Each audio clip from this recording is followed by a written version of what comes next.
of her true colors. I don't know if I should have done this. I have canceled the wedding venue of my stepdaughter. Now that I have done it, I'm gonna stand by my decision no matter how guilty I feel. So yeah, some time ago I canceled the booking of the wedding venue of my stepdaughter. The wedding is supposed to be 2 days later, on this Saturday. I am also aware of the fact that canceling the venue means indirectly canceling the wedding because they can't get a new venue at the last moment, and unless they do a courtroom wedding, there's no way they're gonna be married this Saturday. Before you guys judge me, I have my reason for that. Hear me out. I have always had a troubled relationship with my stepdaughter. She's an entitled brat. Ever since I got married to her mother, she has been nothing but evil to me. I'm 61M. I married June, 54F, 14 years ago. This was the second marriage for both of us. I have 3 sons from my first wife. I had joint custody of the 3 sons until they became adults and moved out of their mother's house. All 3 live on their own and visit me sometimes during Christmas. June has a daughter, Nancy, 23F, who has been a pain in the dollar ever since she came into my life. She never liked me. The day she was introduced to me, she made it clear that I'd not be her father and she's gonna see me only as her mother's husband. It was quite a bummer for me because I was excited to be a father of a daughter. I had 3 boys, so I had always wanted a girl. While dating, when June said she had a daughter, I was over the moon to have a lil daughter. Her decision was disappointing, yet I respected it and never crossed my line. I thought to become her friend and did everything to make her stay comfortable at my house. She was a notorious kid and gave her mother a tough time. She barely passed her school exams. She would sneak out of the school and get into trouble with the teacher. She was even caught taking pills, for which she was suspended for a week. Most of the time I used to ignore her evilness as teenage rage. I thought it would subside with time. I had seen it with my boys. They became calm and mature as the teenage years passed. So I encouraged June to be patient with Nancy when she grounded her. But Nancy is a different being. She was evil. Her teacher suggested we enroll her in therapy to ease her teenage turmoil. So we did. The therapy helped her a little. Her attitude towards me also got better. She wasn't bright in studies. She said she wanted to drop out of high school and pursue modeling. June was against this. She wanted Nancy to complete her education and then do whatever she wanted. The situation blew up between them. I intervened and suggested that she can start her modeling career while in school, and if she gets a breakthrough, then we can have this discussion. They both agreed to this, but I had to bear the cost of meddling. I paid for her portfolio shoot, makeovers, clothes, and God knows lot of gibberish stuff. I happily did it as a way to bond with Nancy. She also started treating me as her dad. Sometimes she even called me dad, and it brought tears to my eyes. Though she moved out after high school, she continued to reach out to me for money. Sometimes, she even asked me not to tell her mother about it because June would get mad at her for taking money from me.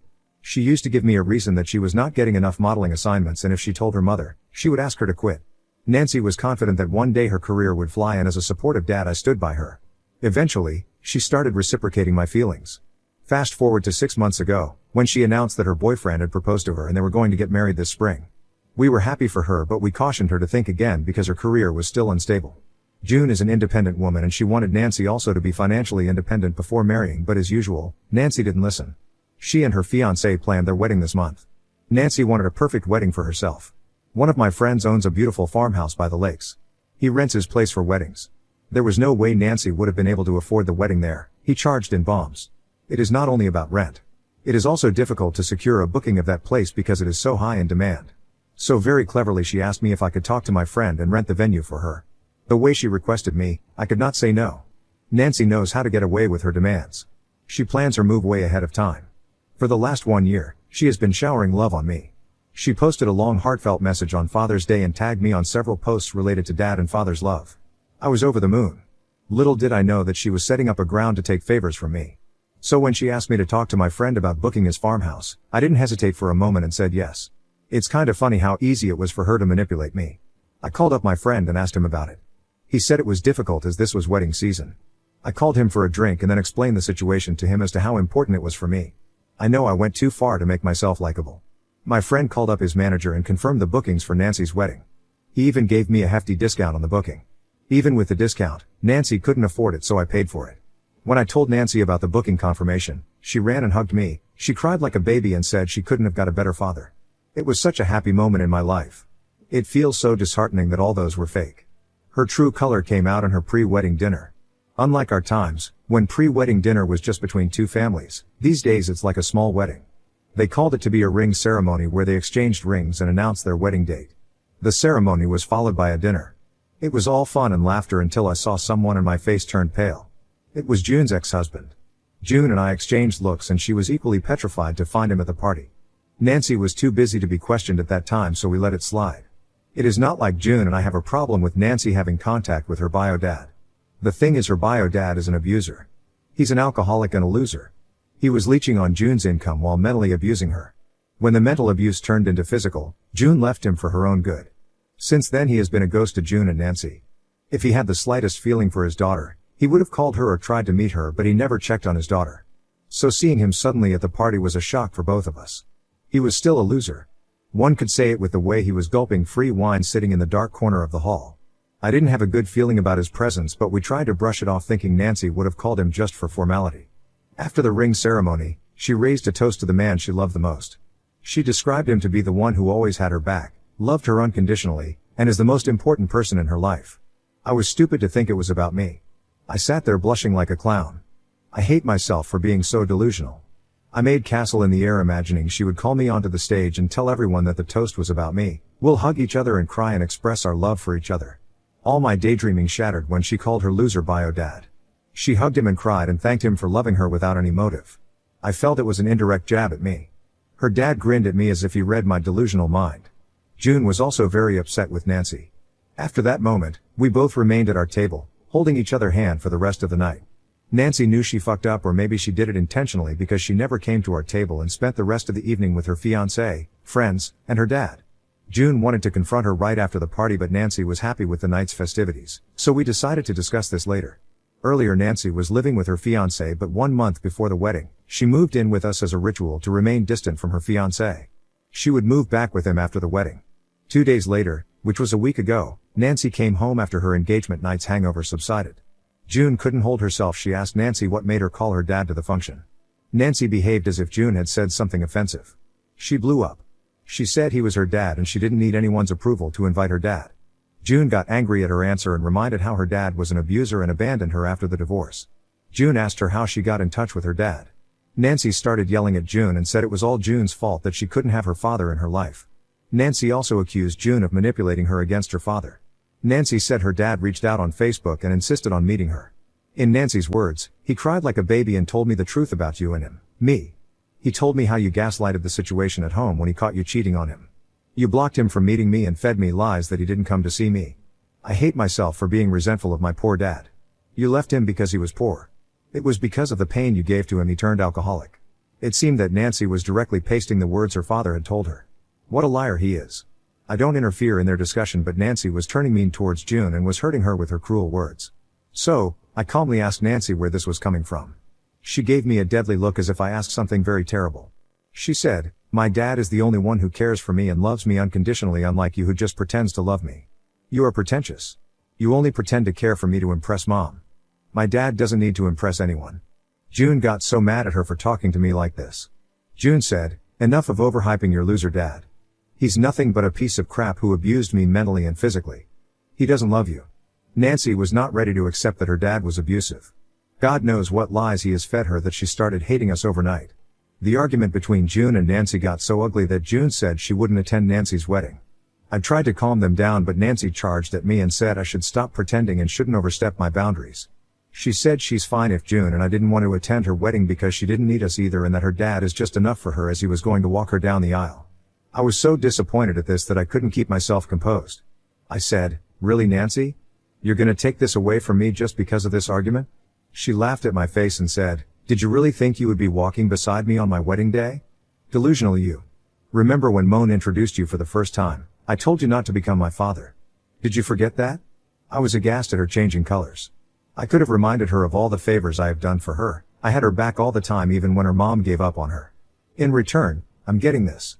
I was so disheartened that I didn't say a word and pushed off to my bedroom. After I left, I overheard June and Nancy still yelling at each other, but I had zoned out. Sometimes later, June came to me and hugged me and cried. She apologized profusely for Nancy's behavior. I was feeling so down that I didn't say anything. June has told Nancy that she won't attend the wedding if her father walks her down the aisle. I told June not to be so harsh on Nancy. After all, that man is her dad no matter what. A couple of days ago we found something that forced me to make a decision that no dad would ever do: cancel her wedding. I don't know how, but June caught hold of Nancy's last 1 year's bank statement and we found that she has been transferring money to her dad. It was shocking because Nancy doesn't earn enough and she borrows money from June and me to make her ends meet. The amount was also not small. It was like $10,000 monthly. It looked like her dad was feeding on Nancy's money, or rather our money. June could not content herself and she barged into Nancy's room asking her what does she think she was doing. The next 1 hour, my house turned into a battlefield. Nancy proudly accepted that she was helping her dad financially because he needed money. June reminded her that she was thriving on our money and she had no right to give our money to her dad without telling us. Nancy refused to accept that she did any wrong by giving our money to him. It came out that her dad had been manipulating her against us and extorting money from her, feeding her with lies and his low-life sad stories. Nancy crossed all limits when she started abusing her mother, calling her whore. I almost was about to slap her, but when I stopped myself. June lost her mind and threw all of Nancy's belonging out of the house and said she was on her own now and that we are no longer going to help her in any ways. I somehow pacified June and brought her to the bedroom. Meanwhile, Nancy vandalized the room she had been staying in, breaking the lights, furniture, and window panes, and pulling down the curtains. She abused me on top of her voice, calling me simp and womanizer before leaving the house. Writing this down is making me 10 times angrier, and I feel canceling her wedding venue was a very light form of punishment for her. I should have done more harm to her, maybe called cops on her, and got her arrested. As soon as she left, I called my friend and requested him to cancel the bookings I made for Nancy's wedding. I offered him the full amount so that he doesn't incur any loss. He asked me if everything was fine. I said let's park the story for the next drinking evening, but right now cancel the booking. His manager canceled it on the portal and sent me a confirmation. I'm not a vindictive man, but this time Nancy had taken her narcissism too far. Update: hello all, thanks for the validation of my action, though I wasn't seeking for one, but it feels nice to know that I wasn't being the monster. Here's the update of what happened next. Though I was stiff all the while that what I did was right, the day before the wedding, my guilty consciousness kicked in. I sent her a voicemail that she should arrange her new wedding venue because I canceled the last one, but she had blocked me. I felt relieved that at least I tried to do my last-minute damage control. Now it's on her. We just sat there at home to see what happened next. On the day of the wedding, my phone gets bombarded with several texts, voicemails, and calls from Nancy, asking why didn't the guards allow them inside the premise. I saw my phone blowing up, but I didn't respond. It was fun to watch her helpless. She went as far as trespassing at the venue along with her friends. My friend called me up asking me what should he do because she was not ready to leave, giving the venue management a tough time. I asked him to call cops on her and do whatever he would have done with other trespassers. He took the hint and called cops and got them arrested. Sadly for the groom, he and his friends also got into trouble because they were also standing near the venue gate arguing with the security personnel. The groom's dad called me, asking me what's the matter because it was embarrassing for him. Their guests were also supposed to arrive in a few hours and the venue was blocked. I told him the matter in brief and he was shocked. He said he would quickly call up all his guests and tell them that the wedding is postponed. He was definitely irate but didn't show his anger to me. June had blocked Nancy and said whatever happened, she was not going to help her anymore. The next day the groom's dad called me and said he wanted to meet me. I refused, but he said it was important. He promised to keep it discreet. He showed up at our house. We were hesitant to open up in front of him, but he insisted that he needed to know the truth because his son's future is at stake.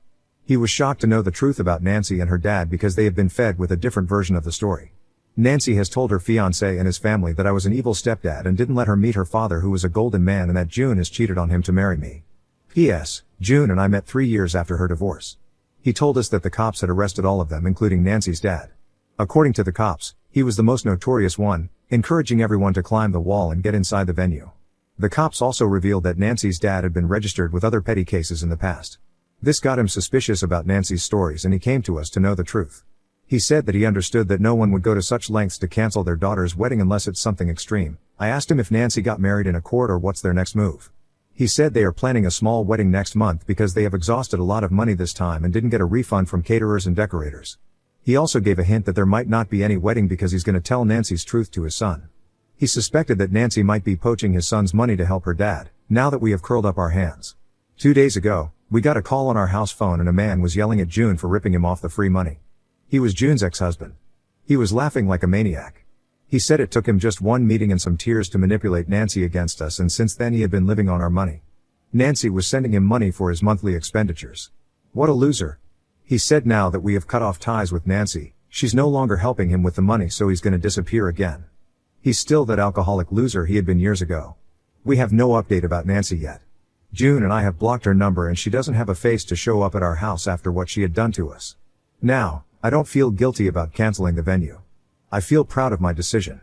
I'll be happier if her fiancé breaks up with her. I'll take the credit for saving his life. I met her finance a couple of times and he seemed to be a good lad. I mean, yes, she has been lying and fooling him. She is still as mean and narcissistic as she was in her teenage years. She doesn't deserve any love because she doesn't respect it. Now on to the next story. Story 2. Wife cheated on me with a guy from her club after 20 years of marriage. Now, the whole neighborhood is shunning her while rallying behind me and our kids.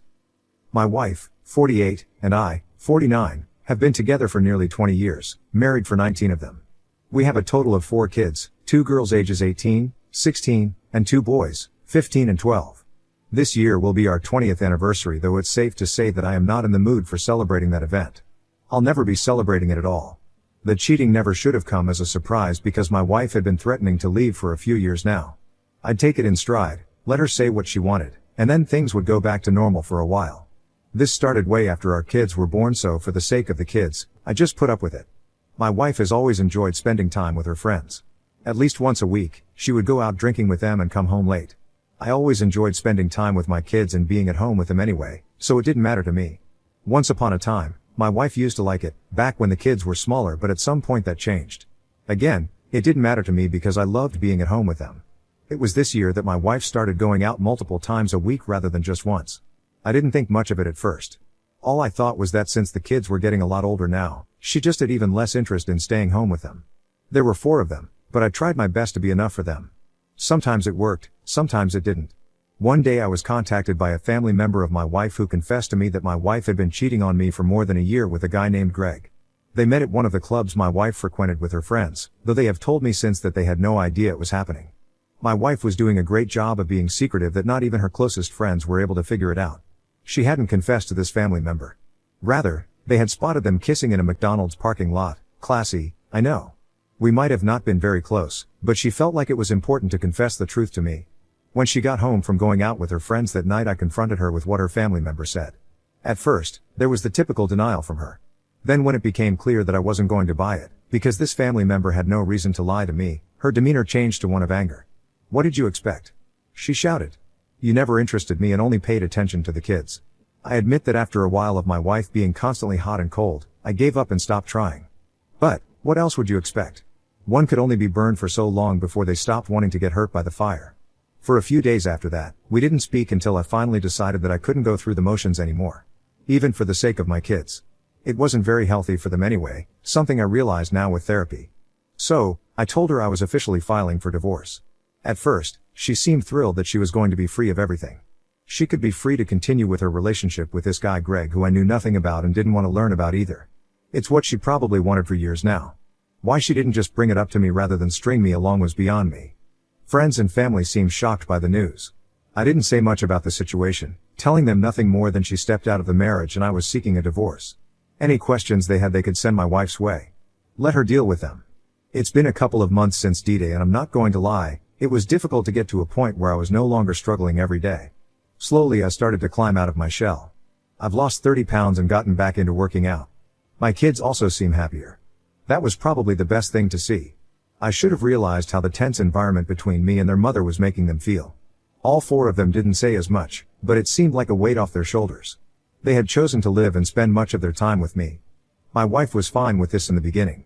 Then the consequences of her actions started to make her newfound freedom seem not so free. We lived in a city, but our neighborhood was quite close-knit. My wife was always the more outgoing and friendly one, so she interacted with them more. However, after news of her cheating reached the block, they started to shun her. I honestly was surprised to see them cut her off and rally around me. She was always more of an active neighbor. Yet, despite that, they were quick to give me whatever support they could give. Something interesting happened last week. My wife had come by to see the kids, which I allowed because I still wanted them to have a relationship with their mother. I walked the kids downstairs and saw my wife waiting outside the building. One of our neighbors walked by, one that my wife had been very close with. She said hello and the neighbor completely ignored her. The icing on the cake was that when she saw me and the kids, she said hello. My wife was red in the face from anger and embarrassment. She practically stormed away from the apartment with the kids trailing behind her, looking confused and a little embarrassed. I almost burst out laughing, even if it would have been pretty immature to do it, not that I'd be blamed. Look at what my wife had done. I made sure to text them and check in to see if everything was going all right because I was a little concerned with my wife's attitude. However, my eldest daughter assured me that everything was going alright. My wife wasn't taking anything out on them, so I could relax and be assured that they were going to have a good time. I've gotten the feeling that any time she comes around to pick up the kids, this is going to happen. I don't feel anything towards her and certainly not 1 ounce of pity. My wife, and hopefully ex-wife soon once everything is signed, is the one who did all of this to herself, so she is the only one she can blame. In the meantime, I'm just going to keep focusing on me and the kids. I don't know if romance will ever be in the cards for me again, but that's a bridge I'll cross if I ever come to it. For now, the kids are my #1 priority, something my wife never quite managed to learn in all the years we were married.